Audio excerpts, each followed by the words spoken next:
welcome to another study vlog as a CBSE 12th grader.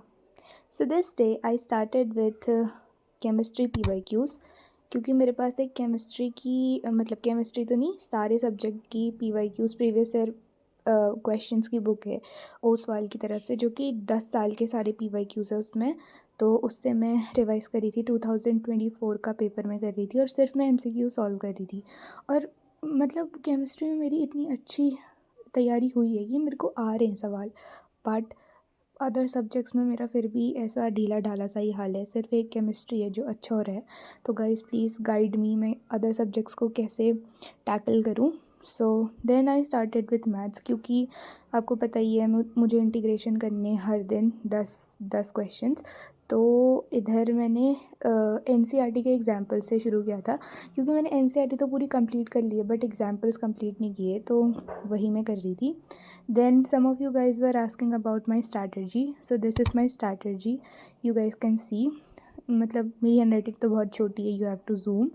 तो मतलब मैंने कुछ नहीं कर रखा है, मैंने सब लिखा है कि मुझे करना क्या क्या है। सारे चैप्टर लिखे हैं, उसके आगे लिखा है कि NCERT एग्जाम्पल्स, उसके exercises, formula sheet, short notes, physics के लिए डेरिवेशंस, PYQs, एग्जाम्पलर एट्सेट्रा।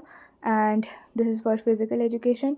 कुछ मिसलिनियस स्टफ़ है जो मैंने नहीं किया है, लाइक मुझे प्री बोर्ड का पेपर करना है अपना मैथ्स का, तो वो मेरे लिए मिसलिनियस स्टफ़ है। आपके लिए जो भी मिसलिनियस स्टफ़ है आप लिख सकते हैं। और बगल में मैंने सैम्पल पेपर और प्रीवियस ईयर पेपर्स के भी कॉलम बनाए हैं, बिकॉज़ वो भी इम्पॉर्टेंट है, वो भी मेरी तैयारी में इंक्लूड होता है। तो that was it. Then I started with chemistry, because chemistry पढ़ना मुझे इतना अच्छा लगता है, और वो भी ऑर्गेनिक पढ़ना मुझे बहुत अच्छा लगता है। फिज़िकल और इनऑर्गेनिक तो मुझसे कम ही होती है, but organic I really love. So here I was doing that only. मैंने नेमिंग रिएक्शंस के शॉर्ट नोट्स तो बना लिया, अब मैं कन्वर्जन्स के शॉर्ट नोट्स बना रही थी, बिकॉज जैसे मैं PYQs कर रही थी तो उसमें मुझे काफ़ी कन्वर्जन्स देखने को मिल रही थी। तो पहले मैंने शौर्य मैम का लेक्चर लिया, वो भी 2 साल पुराना ले लिया, मैंने देखा भी नहीं वो, बट उससे काफ़ी क्वेश्चंस हुए, मतलब मुझे बहुत कुछ सीखने को मिला। फिर मैंने सौरभ रैना सर का जो लेटेस्ट आया है इंपॉर्टेंट कन्वर्जन्स वाला, उसका लेक्चर लिया। सो वही मैं कर रही थी।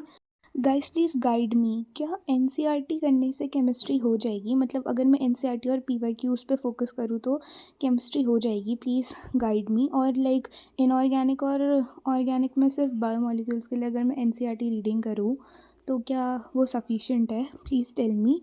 केमिस्ट्री के लिए तो, बाकी फ़िज़िक्स के लिए तो मेरा डब्बा गोल है। मैं सोच रही हूँ कि NCERT निपटा दूँ, फिर 10 जैन के बाद I am thinking of doing sample papers with proper 3 घंटे का अच्छे से, क्योंकि इम्पॉर्टेंट है वो। और फ़िज़िक्स के लिए तो करना ही पड़ेगा। एक तो मेरा फ़िज़िकल है और 1 दिन का गैप दिया इन लोगों ने, पता नहीं कैसे होने वाली है मेरी फ़िज़िक्स उस दिन में। मतलब पढ़ना तो पहले से ही पड़ेगा, बट फिर भी यार 1 दिन में कैसे रिविज़न होगा। So these were the notes which I made for conversion reactions। Total मेरे 58 क्वेश्चंस हो गए थे।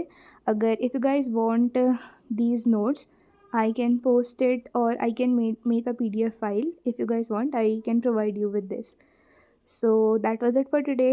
Thank you so much for watching. Please subscribe to my channel. Thank you.